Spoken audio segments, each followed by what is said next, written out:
I'm relieved na sa ngayon, sa wakas, no? After 10 years, kinumpirma nung AMLAC yung aking nilalabas sa taong bayan simula pa noong 2016. Yun lang, nalungkot lang ako na hindi naniwala yung mga kababayan natin nung una ko itong inilabas. Pero ngayon, andito na, no? At sana ay tuloy-tuloy na ito para matanggal na yung mabasag na yung pagpapanggap ng Duterte family na sila ay mga simple mga tao. Pero dito nakita natin, bukod sa kurakot sila, yung pera nila galing sa illegal na droga.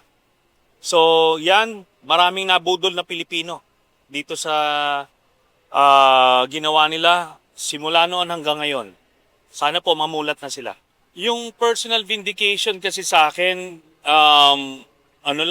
insignificant yun kasi malaking damage ang nagawa ng mga Duterte sa bayan natin. So kahit na I was proven correct later on, pero the past 10 years, grabe na yung nangyari at marami nang namatay na perwisyo at nanakawan dito sa ating bayan. So sana lang sa susunod,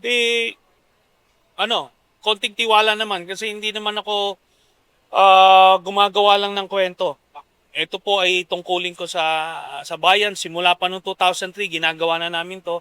Hindi po kami nag-iimbento ng kwento. Meanwhile, Hoy!